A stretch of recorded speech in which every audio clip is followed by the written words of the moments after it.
Des lettres toujours, mais cette fois peintes à la main pour des publicités ou des enseignes.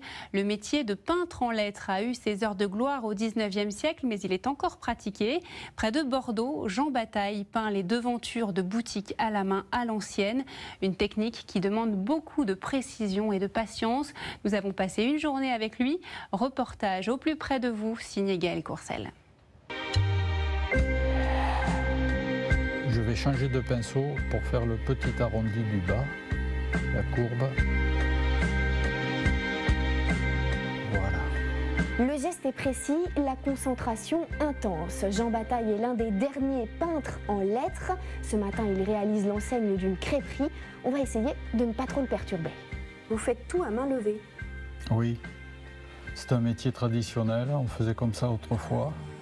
On apprenait par cœur certains alphabets à l'époque, et on les reproduisait de tête après.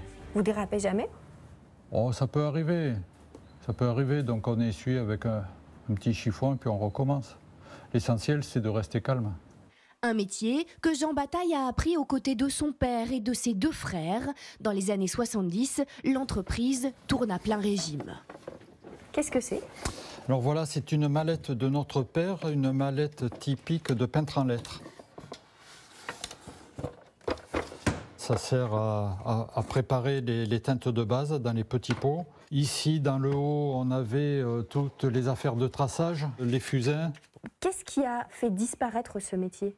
L'arrivée de l'adhésif, de la lettre adhésive, et quelques années après, l'arrivée du numérique. C'est beau quand c'est neuf, mais ça fane très vite. C'est dommage, on est uniformisé.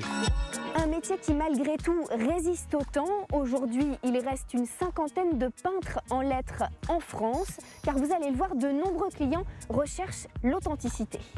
Là, la particularité de ce projet, c'est que vous reproduisez le même lettrage 65 ans après. C'est ça, c'est notre père qui avait fait ce lettrage sur la même voiture, une Juva 4, il y a 65 ans. Et qu'est-ce qui est particulièrement difficile? Alors, ce qui est difficile, c'est que j'ai aucune cote, aucune maquette, j'ai juste la photo. Les plis gênent, ça peut casser la lettre, casser le dessin. Il faut vraiment prendre le temps d'observer. Et ça, on ne peut pas le faire en adhésif? Non, en plus l'adhésif à l'époque de la voiture n'existait pas, donc ça aurait été anachronique et stupide de faire ça.